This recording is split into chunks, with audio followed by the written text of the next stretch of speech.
I busied myself to think of a story, one which would speak to the mysterious fears of our nature and awaken thrilling horror, one to make the reader dread to look round, to curdle the blood and quicken the beatings of the heart. I'm Acadia Einstein, and this is Strangeful Things. Sheltering in place is not advised, as your survival cannot be ensured in that scenario. Love has practically caused me to just get you destroyed.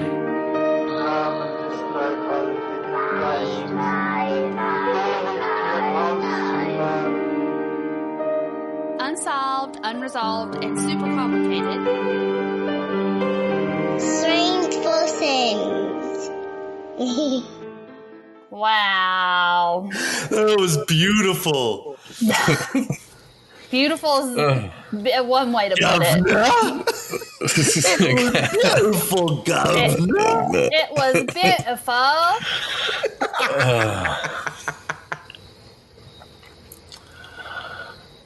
All right, everybody.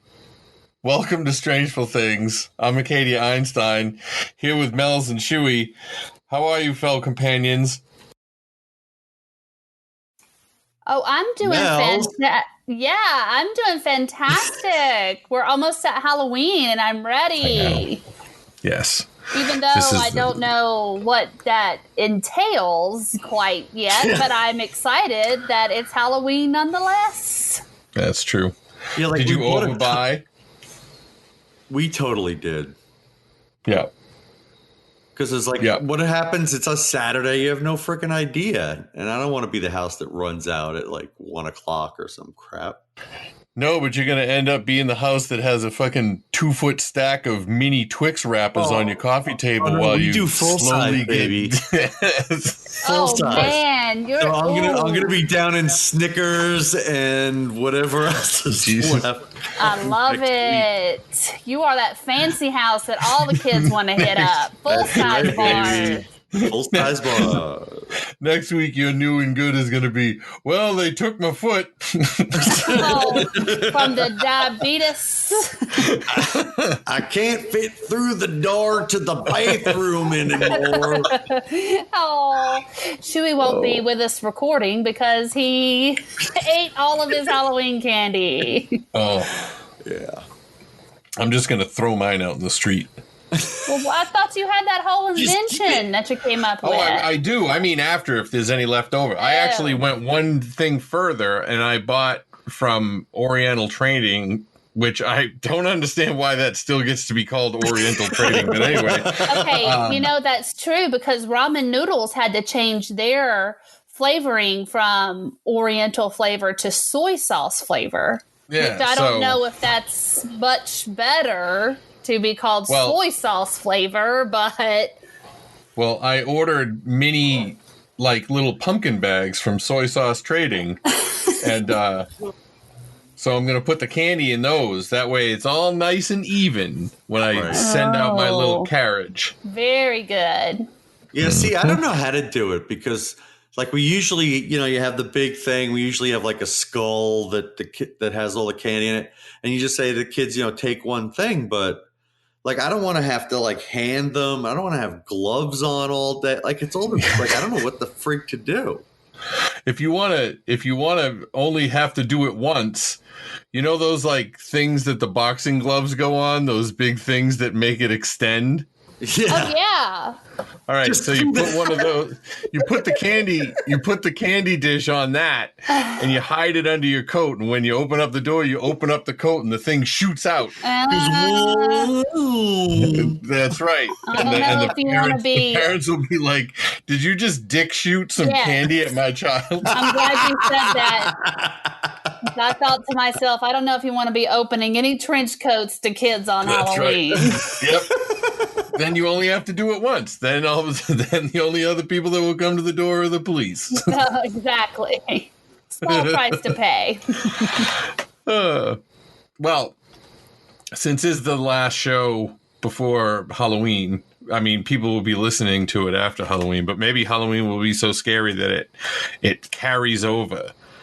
I should point out that this story is really not that horrible as far as our stories go. It's kind of, there's not a lot of nasty shit in it. Which And I know like. a lot of. Yeah. I like that there Yeah. isn't a lot of nasty shit. We can take a break. This could be like another, a nice Fresno Nightcrawler with a side of Georgia Guidestones. Oakville Blobs. Ooh. Oakville Blobs. Blobby. Yeah. So we'll make sure that next week we do a story about like some guy that, I don't know, puts human Peels heads on skin his off dick of like a living people or something. Yeah. He just makes a big shish kebab on his dick out of human heads or some shit like Oh, that. God. But not this week. This week is even though some of you will be disappointed that it's not gross, but sometimes we have to go highbrow, and this is one of these weeks. It will still be wicked entertaining, though, because I am super clever and good at storytelling, and there'll be a lot of powdery English fucking, but it's not gross. Great. Yay. Accents. Yeah, it's mandatory. I almost want to do the whole thing in an accent, but no, I can't. We're going to tell the super interesting story of how the novel Frankenstein or the Modern Prometheus was conceived. And to do that, we have to go back to the 18th century. Mary Wallenstone Godwin was born in London, England, to a set of intellectual parents in 1797. She was the only child of William Godwin and Mary Wollstonecraft, who got charged extra for her tombstone, I am sure. Oh, yeah. Because Wollstonecraft is a fucking mouthful. And her gravestone was done pretty quick because she unfortunately died 11 days after giving birth to young Mary. Oh. Now, without a mother and without much formal education, she was tutored by her brainy father and given free rein of his library. She ended up with a stepmother since her dad married their neighbor when she was 4. Can you imagine being so lazy that you just marry the person you see most often when you go out to your carriage in the morning? Checking the mail, and just like, you know what? I think I'll just marry you. Whatever. Exactly. Don't you want to go speed dating? No, I already see somebody right over there. I've seen somebody. They look okay. I'm seeing somebody every day at around 4 o'clock. So he latched on to the neighbor, and young Mary did not have a great relationship with her. But she did manage to soak up a lot of her dad's anarchist politics. This is actual anarchists, folks. Like, because back then it was a thing. If people are calling somebody an anarchist right now, it probably just means they disagree with them. So don't confuse them. For his part, the other main portion of our story, Percy Bysshe Shelley. Now that's the prettiest name I've ever heard. Wow. It's Byssshe. And since I'm not a fucking ghost in a manor, I don't know how to pronounce it. So I'm gonna say it's Bysshe. Born in Horsham, Sussex, England in 1792. Now, he was bullied at school, and since it's hard to get your ass kicked by a book, even if you are a huge nerd, he stayed in and read a lot. That's not to say the books can't kick your ass figuratively, but Percy was getting tuned up on the regular, so books were a safe haven for him. His middle name was Bysshe, for fuck's sake. He never had a chance. Because Percy's a tough guy's name. even in like 1803, people were making fun of people whose middle name was Bysshe. Hey, Bysshe. Yeah, exactly. Get your ass over here. My name is Percy. That's not better. All right, so all that book learning gave him some radical ideas, and they came back to bite him in the ass when he was at Oxford. He wrote a pamphlet called The Necessity of Atheism, which got him kicked out of school. Wow. And here's a little taste of the atheist smartass in action. As a love of truth is the only motive which actuates the author of this little tract, he earnestly entreats that those of his readers who may discover any deficiency in his reasoning, or may be in possession of proofs which his mind could never obtain, would offer them, together with their objections to the public, as briefly, as methodically, as plainly as he has taken the liberty of doing. That was a terrible accent. Yeah, but you don't understand. Did a good job. Oh, I'm You don't sorry. understand. Good accent, but he did a good job reading it. Boucher had been punched in the mouth so much as a child that his voice was fucked up. Okay, I like it then. I like it. So his expulsion for his heretical essay, and probably also for being insufferable, because just reading that, You knew he fucking spoke like this. it made me really mad. He got his father pissed at him because I assume even back then Oxford wasn't free. Percy, for his part, must not have been cut off from the family fortune, though, because he ended up getting married to a woman named Harriet Westbrook and became a professional pain in the ass. That's a thing? Oh, that's a Canis Man. profession. Yep, That's true. That is true. You know what? It doesn't. It pays the exact same in money as it did in like 1810. That's true. There's Unfortunately, been no inflation there. yeah. Last week I made a tuppence. I don't even know if that's good. All right. He wrote poems about atheism, vegetarianism, and free love. He got all excited about radical politics, and he gave fiery speeches on both politics and religion. He also did this while traveling throughout Europe. So basically, he was a rich kid on a backpack tour who made money yelling. Not bad work if you can get it, I guess. The rich get richer. Yeah. By I bet he threw yelling. in the fact that he was a vegetarian all the goddamn time. You know what I heard the other day? This has nothing to do with it, but I heard it and it fucking fascinated me. So there was this guy talking about nutrition and health and whatever, and he's like, yeah, have you ever been walking through the woods and stumbled across a wild broccoli patch? He's like, nothing we eat now existed 300 years ago. Everything has been modified. Oh, yeah, yeah. Like Broccoli patch?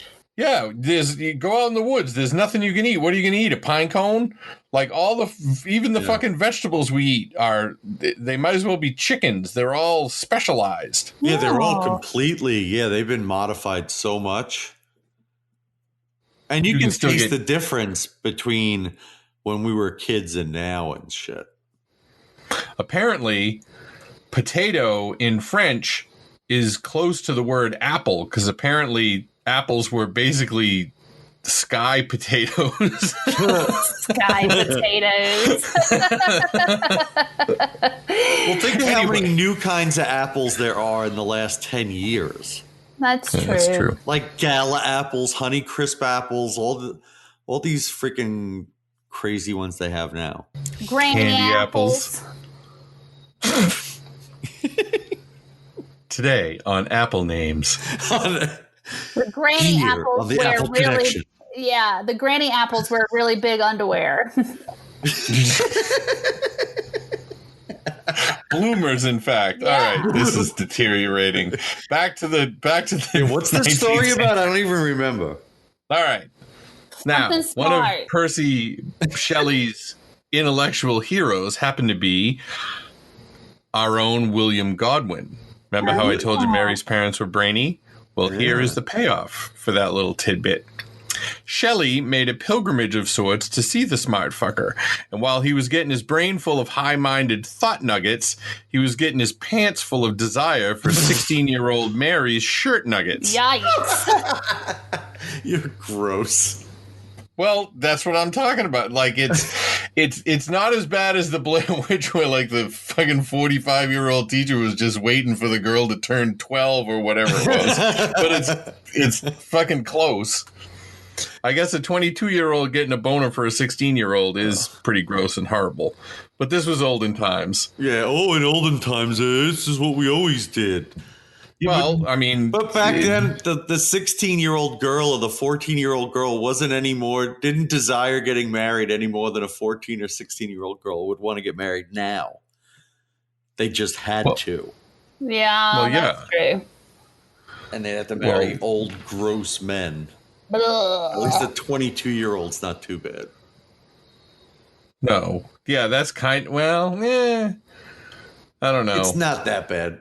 My wife and I are 7 years. That's only 6.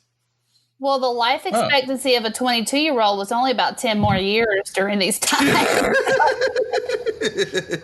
Might as well have been an old fart. I'll be a widow before I graduate high school. Yeah. So, yeah, based on every other episode we've done about the 18th and 19th century, if there's a girl around, dudes would either get right after it or they'll tell Alexa to remind them when the poor gal turned 14. Oh. Of course, back then, Alexa was an actual person who worked for the man of the house. Right. And probably spent a lot of her time shoveling pig shit and breathing in coal dust.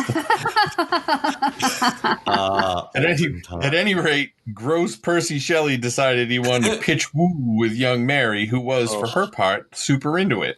Huh. Apparently, both Shelley and Godwin were both big fans of free love, which seems ridiculous because she was 16 years old.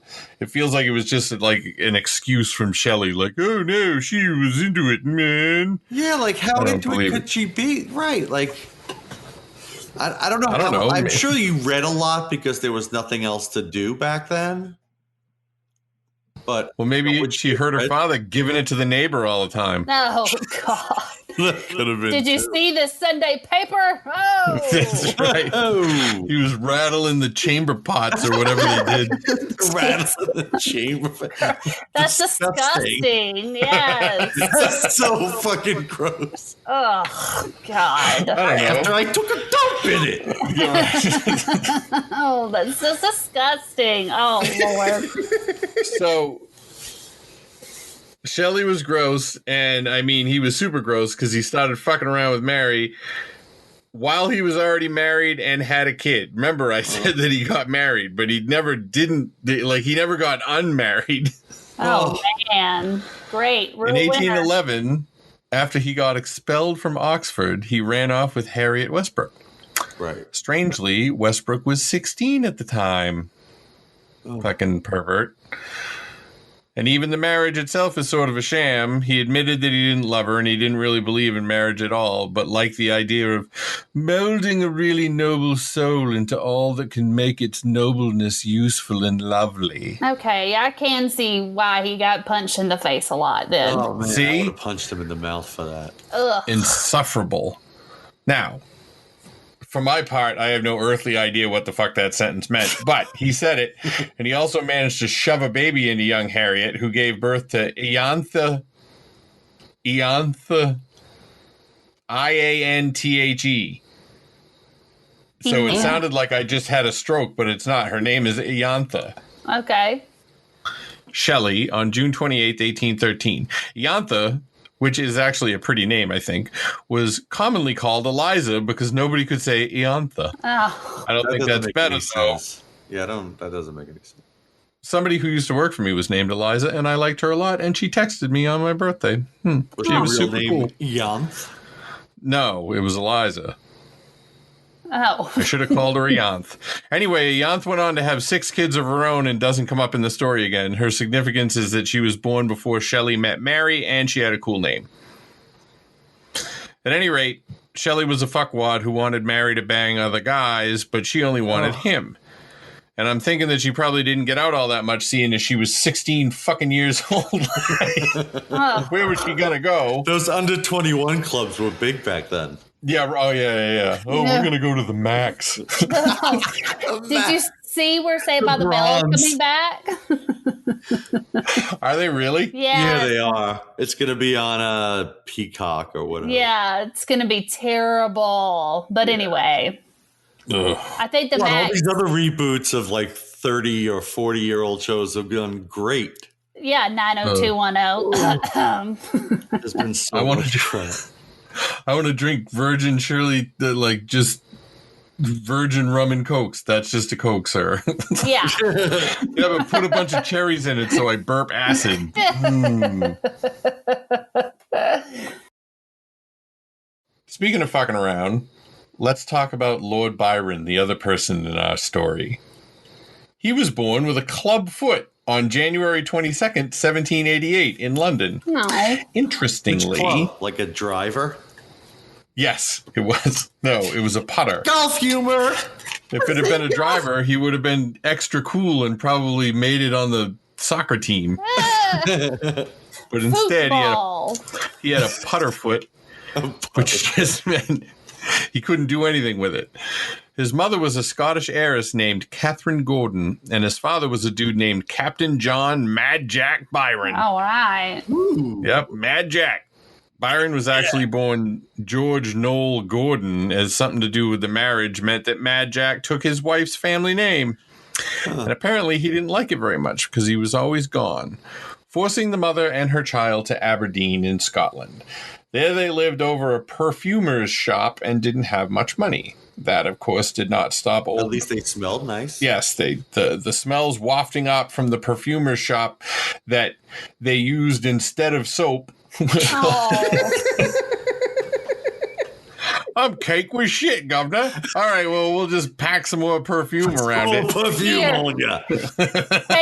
Take this lily pad and be on your way.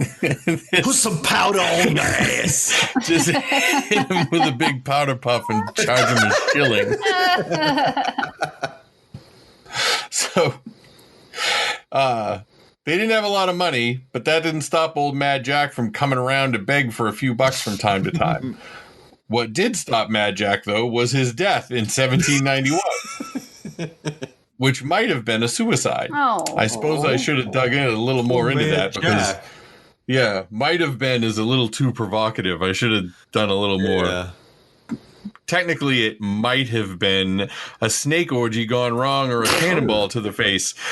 Which Like, one? all of those are equally possible based on the amount of research I did, which was none. Yes. What am I, fucking researchy guy? He's barely in the story. It's just that his name is Mad Jack. That's why he's cool. He's just another Ianth. He hadn't come up again. Too bad for Mad Jack. As it turns out, for more reasons that he was dead.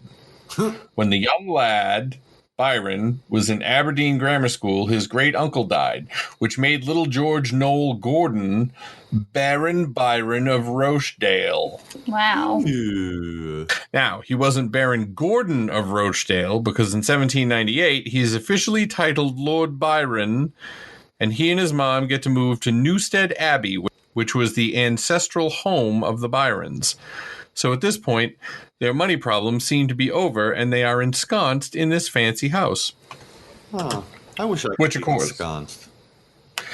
I think being ensconced means that you're pretty comfortable. Yeah. I would say so. I mean, unless Ensconced in velvet. unless it's a horror movie and someone jammed your whole body into a wall sconce. Yeah, that would be bad. that be would bad ensconced. that would be interesting. I would, Yeah. That's a lot of meat to stuff into a wall sconce. Yeah, you'd have to do it over several, I would think. Yeah.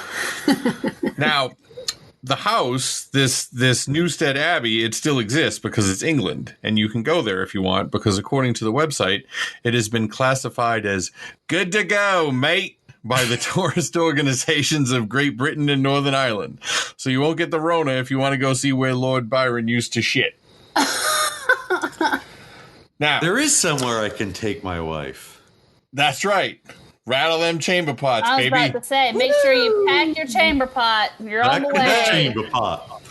No way, I'm getting a souvenir one that There you says go. Newstead Abbey. That has like the flag on it. And, like a Union Jack on the top. Like an old-timey painting of Byron giving a thumbs up right in the bottom of it. Exactly. With his mouth Yeah. open. Oh. What is this, Chuck Berry we're talking about?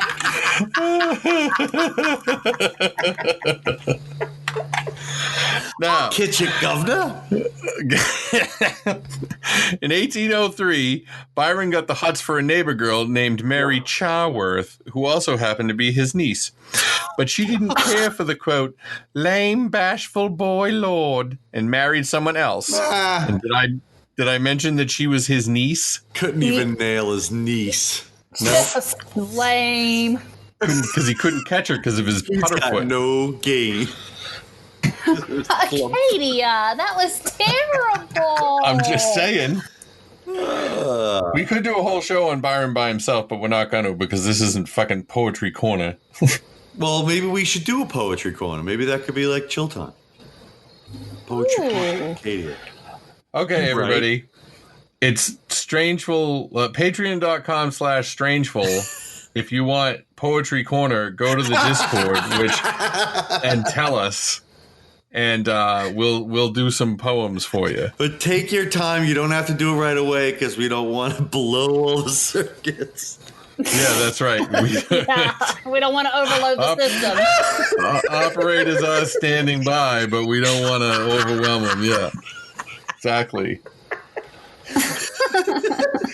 So, we're going to jump ahead to the hard-hitting drama and the hot, sexy sex. Oh, good. The good stuff. The long story short for Byron was that he banged whoever caught his eye, regardless of gender, which isn't bad for a dude with a putter foot. Yeah. He also ran up a lot of debts as he started out becoming a writer. In 1816, he decided to beat it out of England until people forgot who he was and that he owed them money. Oh, man. They'll think I'll be dead. They'll never know it's me. They'll never remember me, foot. Yeah, exactly. No distinguishing characteristics. I'll grow a mustache and then no one will be the wiser. But what he thought was going to be his own backpacking tour of the continent ended up with him being permanently exiled from England. Exile! Get kicked out of your fucking country. Yeah, but you could get there in a rowboat, so how much could that be enforced? Yeah, but you can't do anything. What are you going to do? You're exiled. Yeah. Everybody's going to know it's that not like you're you had not to get allowed. a driver's license. Well, it's probably not that hard at that time in England to do it because you probably would have had to have read a newspaper or something to know that somebody was exiled. And chances are most people in England didn't read newspapers.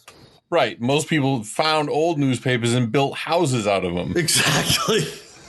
Newspaper and thatch.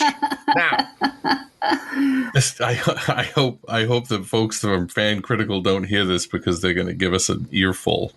Why? Of how we have their history wrong. Yeah. But I just assume everything in England is like Yellowbeard. Yeah, you want 3 farthings for a lump of shit.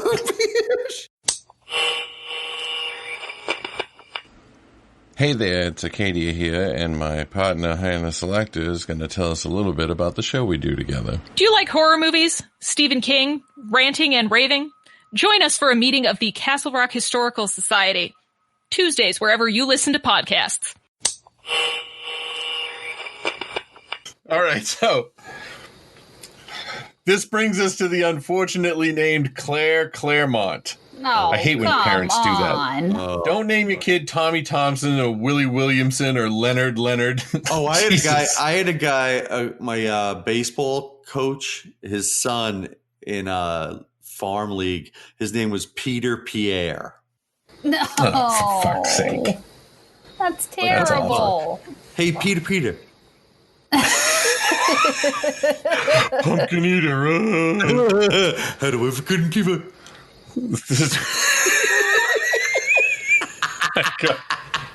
Put her in a pumpkin shell. You just sounded like the guy they don't. You kept her very well. That's your restraining order voice right there. Now, Claire Claremont was friends with Mary Wallenstone Godwin and was also her stepsister, so she must have been the neighbor's daughter. But she wasn't the best friend, as it turned out, since she started fucking around with Percy while Mary was pregnant with his kid. Oh, gee. Fucking classy, right? Mind you. What kind of a pig has to go off on the side while his wife's pregnant? Oh. Oink, So- oink. She was around 18 when this was going on, so at least it was kind of legal. I don't know actually what the age of consent was back then. I guess it was if you were old enough that the girl could no longer outrun the dude. I don't know.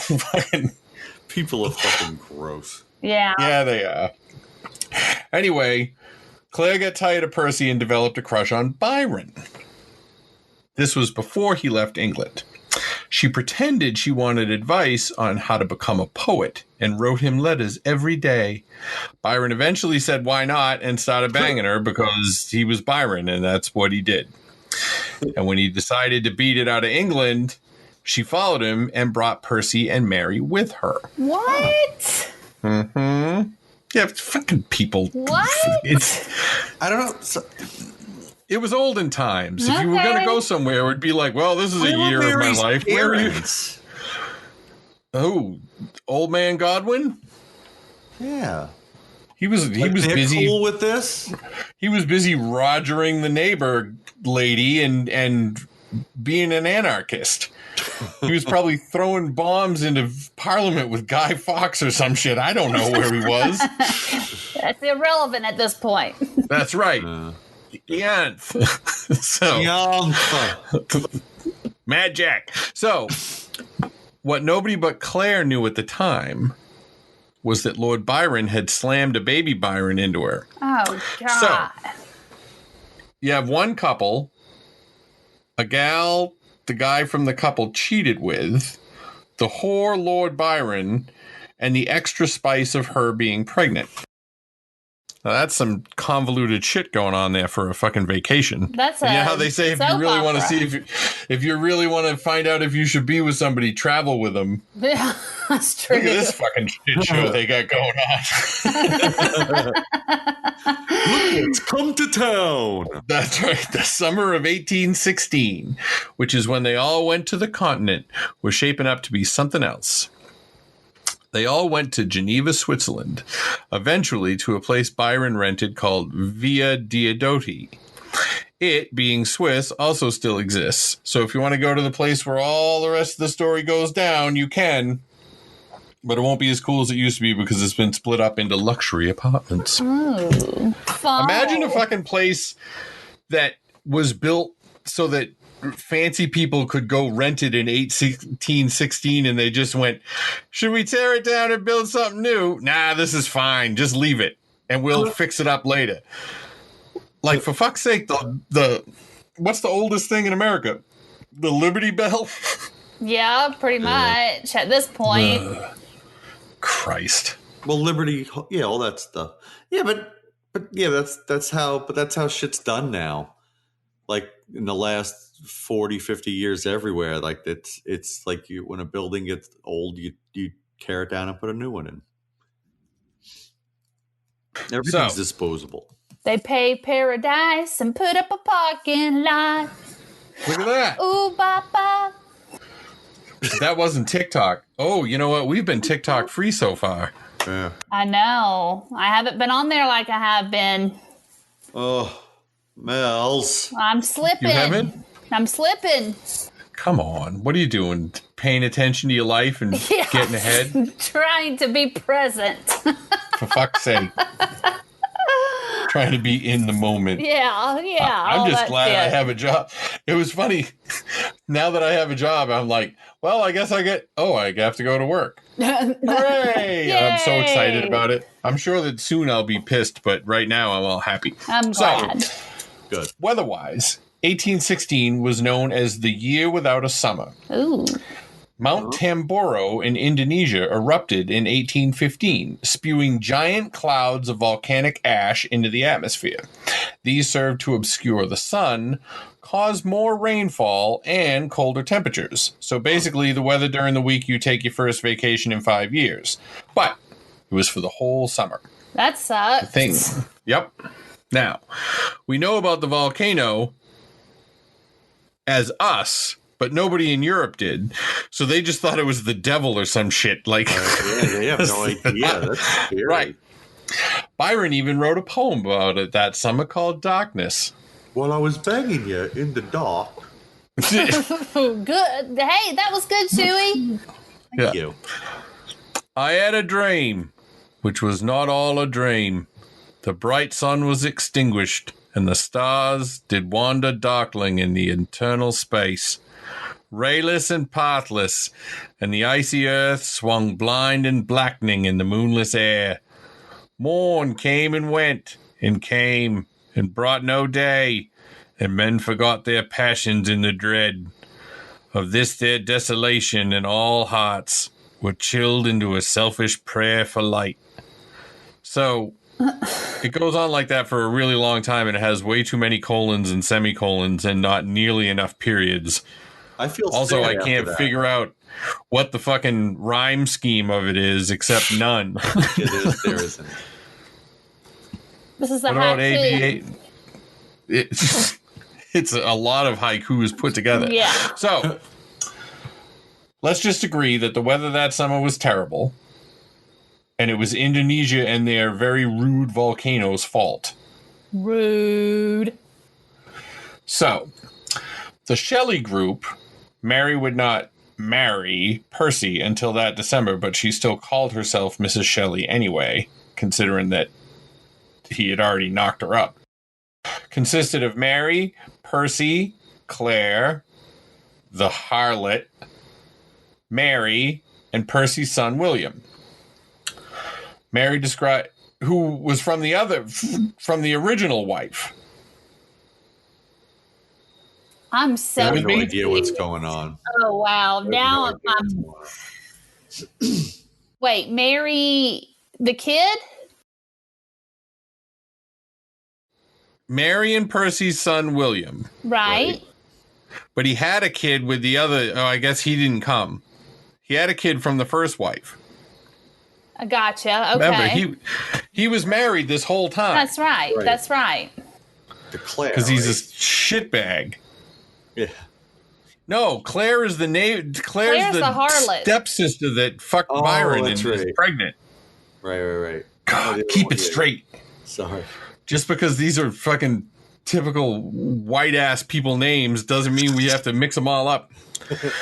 Now, Mary described some of the trip this way from her catchily named travel book, History of a 6 Weeks Tour Through a Part of France, Switzerland, Germany, and Holland. That's literally the name of the book. That is a great name. Published in 1817. Never was a scene more awfully desolate. The trees in these regions are incredibly large and stand in scattered clumps over the white wilderness. The vast expanse of snow was checkered only by these gigantic pines and the poles that marked our road. No river or rock-encircled lawn relieved the eye by adding the picturesque to the sublime. That sounded very sad. Was that Still better than the Mary poem. reading? It's better. Yeah, that was Mary. Now, remember the white wilderness part and the desolation, because that shit will definitely be on the quiz at the end of this. Okay. You didn't know there was I'm a only quiz taking on this this class episode. pass-fail, so I'm not too worried. Yeah, fine. When they got to Geneva, the crew got hotel rooms and hung out for 10 days until Byron arrived. He rolled up in a Napoleonic carriage, and Napoleonic means it has bigger back wheels than front wheels. And that has no bearing on the story in any way at all, but it's a fun fact. Chuck that in the fuck it bucket. Yeah. Byron and his personal doctor, John William Polidori, which is a great name, had been to Belgium to see the battlefield of Waterloo, where Napoleon had lost to the Duke of Wellington in his big comeback war the year before in 1815. Now, that's pretty neat, honestly. Yeah. Like, to be around and, oh, do you want to go see where Napoleon lost? Sure. And I wonder how long it took, like, after he got exiled and then he came back to do his big comeback war. I mean, I wonder how long it took the news to travel to the average, oh, Napoleon's back, isn't he? Oh, he's just going gangbusters, That dude. shit fucking fascinates me. Well, I So- love it that they went there in their Napoleonic carriage as well. That's right. Napoleon had a great influence on all that shit. Oh, Now, the next day, Byron met Shelley for the first time, and they both decided that hotels were for squares and they were going to rent villas.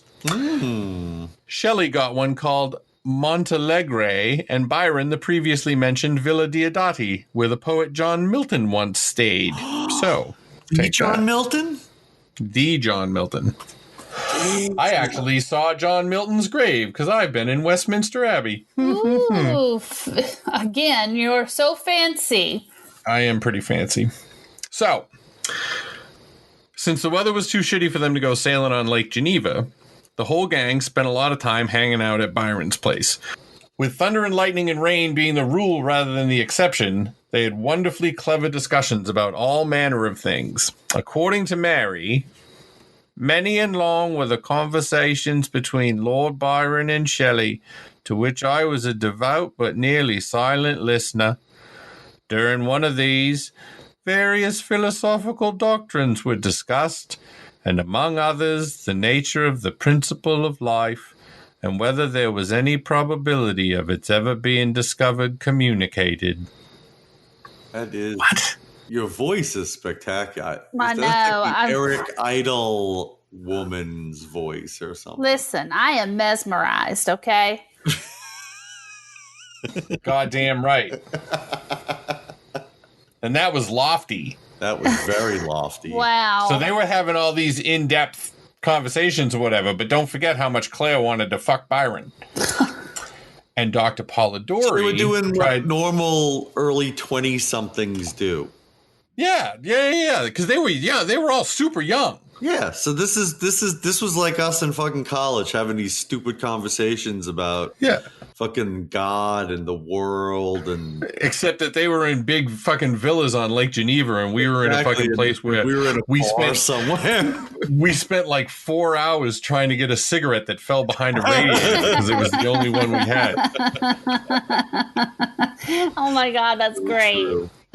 So, Dr. Polidori wanted to get in on the free love action with Mary, but she was having none of it.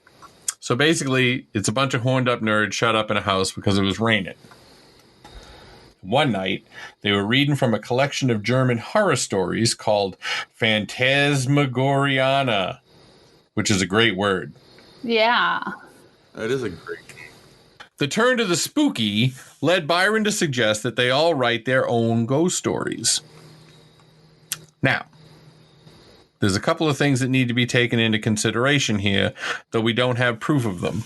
One, they were all on opium. For them. Two, Mary was not technically invited to be in the contest. She was, after all, just 18 years old. I mean, she was old enough to have Percy's kid while he was still married to his first wife, but she may have written her story out of anger for being ignored. Ooh, revenge. Now, we'll get to her.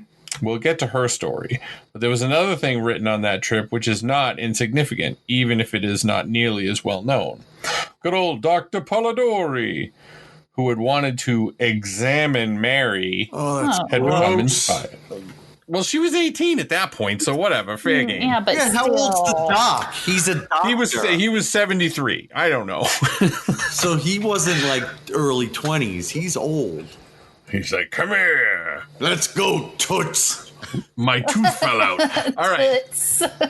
So he had become inspired to write.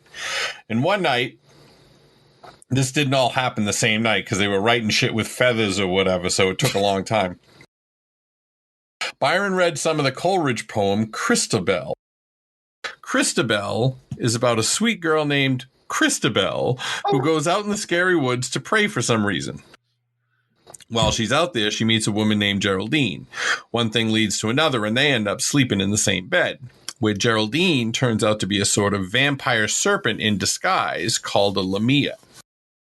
Now, this story does not sound super scary, but Byron must have read it really well, because it sent Percy running and screaming out of the room. He was quite the dandy. The The thing that did it was the fact that the Lamia has eyes where her nipples should have been. Oh, that is horrific. I'm not sure what's so scary about that, except maybe the proposition that boobs could stare back at guys. Oh, God. Now that I think about it, though, that is pretty scary. Have you seen the TikToks where the women put their phones in their back pockets and leave it on record and walk through like Walmart? Yes. Yeah. So there's TikTok. Every guy looks at every woman's ass because we're the worst. All right. Yeah. Anyway, Polidori used that little bit in his contribution to the ghost story deal. He called his story The Vampire, and it seems as though it was one of the inspirations for Bram Stoker's Dracula, which was published in 1897. Huh. Look at So, how about that? Now, that's a fun fact. that was fun. Thank you. Yeah, see? Know your facts. Know your facts. But Polidori is not the money shot in this whole thing. For that, we need to go back to Mary. After one of the nights of spooky talk, she had a nightmare and later recounted, "Night waned upon this talk, and even the witching hour had gone by before we retired to rest. When I placed my head on my pillow, I did not sleep, nor could I be said to think. My imagination, unbidden, possessed and guided me, gifting the successive images that arose in my mind with a vividness far beyond the usual bounds of reverie. I saw, with shut eyes, but acute mental vision, I saw the pale student of the unhallowed arts kneeling beside the thing he had put together. I saw the hideous phantasm of a man stretched out, and then, on the working of some powerful engine, show signs of life and stir with an uneasy, half-vital motion." Ooh, I love that. Ooh. Yeah, definitely. And that was just her writing about the dream she had. It's not even the story. Right. And that brings us to the point of all this. You take the lightning, the desolation of the landscape, and the talk of the nature of life, and you come out with Frankenstein. That's beginnings of it, anyway. awesome. It started out as a few pages about a doctor creating a monster out of body parts stolen from morgues. This version sort of explained how the parts were reassembled and animated, but it was just a fragment overall. But, to his credit, Percy was very encouraging, and over the next few days she finished a draft. She would go on to complete the entire book the following year. In 1818, the first edition of Frankenstein was published, complete with a foreword by Percy, but it was published anonymously, which kind of sucks. Oh. Because, you know, a woman. Yeah. The second edition came out in 1823 and was by Mary Shelley. But after some bad reviews and changing her thinking on some things, she heavily edited the book, and the version we all know and love today was published in 1831, which is pretty good. Like, if you write a shitty book and then you just get to take it back. Yeah. I know, right? Rewrite it. No, this one's good, I swear. You know what? Interested. If only Stephen King would do that with the endings of some of his books. Yeah, no, He right. kind of gets tired at the end. A lot of people do. They just, like, Crichton used to do it. Like, it's like, oh, what a great story. And, oh, I just felt like ending it. Yeah. There used to be a category on Netflix called Endings Are Hard, and it had like Lost in it and stuff. Like, it had a bunch of TV series. Interestingly, a copy of the original 1818 version was found in Lord Byron's library. It was inscribed by Mary to Lord Byron from the author. Like, she didn't even write her name. She just wrote from the author. But it's been verified. I kind of think that's cooler. Yeah, right? Now, to cap off the sordid story of the band of horny writers, we have the following. Claire had Byron's baby and left it for him to raise. He was having none of it and put it in a convent where the poor little girl died of typhus at the age of 5. Oh my God, that's terrible. The world. What the fuck? Percy's first wife died and he married Mary. Oh, so things worked out for them. That's great. Yep, and they had 4 children altogether. Except all but one of them died in childhood. Oh, gosh. Well, how did we get here? That's what I want to know. Percy was in a boat in Italy in 1822 when a storm capsized him and he drowned. How did our ancestors survive? Everybody died like this. Now, Putterfoot Byron, 2 years later, in 1824, he died of a fever in Greece while fighting for Greek independence from Turkey. Wow. So, number one, who knew that Turkey used to own Greece? I do know that they fight now over Cyprus. Well, see, there's a thing. Isn't Cyprus do they have it? Oh, no, that's Lebanon that has the tree. I figured since Cyprus was a tree, Cyprus must have a tree for it. Yeah, well. For her part, Mary passed away in 1851, having outlived the dudes. And while they're all famous, Mary Shelley's Tale of a Sad Monster is our Halloween treat of the week. I love it. So, man, that's Halloween. Sitting around in a spooky villa, going, "What do you think is drinking scary?" Napoleon brandy? Yeah, drinking Napoleon's brandy and trying to get Byron to take off his boot. Come on, let me see your foot. I want to see your foot. Let us see your little putter. Did they have special shoes back then, you think, for those? Oh, I suppose. Everything was custom made back then, right? So, well, that's true. Yeah. That's true. By the finest craftsmen of Bavaria or whatever. Exactly. The finest shoesmiths. Oh, well. We'll build up your foot, young Byron. Don't you worry about it. Your putter will be a 5 wood in no time. Why, you'll be fit to go and fight the Turks. I was just about to say, you took the words right out of my mouth. They must have done a good job if he was fighting for the Greek independence from Turkey. That's right.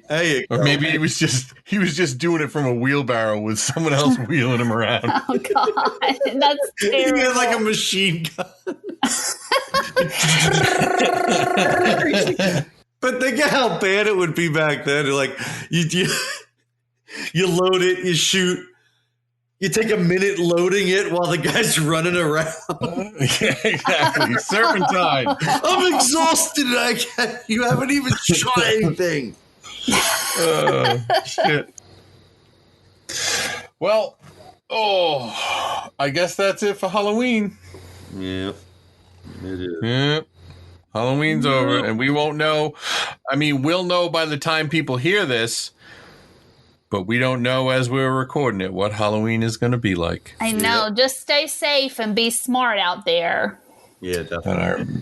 Again, this will be after Halloween, so my advice will be null and void by that time. Yeah, but it'll apply to Thanksgiving. There you go. Exactly. People need to be safe all the time.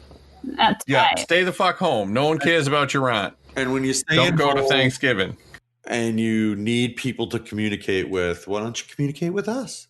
You can get in touch with me at Shooey Time on Instagram and Twitter. You can get in touch with Acadia at Acadia on Twitter and at Acadia Einstein on Instagram. You can get in touch with Mells at MellsBells84 on Twitter and at Superficial Mells on Instagram. And you can also reach out to the show at StrangefulPod on Twitter. That was your best segue ever. Yeah, it was. That was amazing. That was amazing. Like you tricked me. It was such a good segue. It was great. And now, if I could rate and review it, I would give it 5 stars. Like I hope you will also give the show. Wow. 2 for 2? Yes. Emails. And speaking of giving the show, if you want to give it some money, you can go to patreon.com/strangeful and you can become a patron, just like our newest patron, Stay Frey. Thank you very much. Stay Frey. Stay Frey. We thank you, prospective client. Yeah. Count your blessings. Keep on flapping. Bye-bye.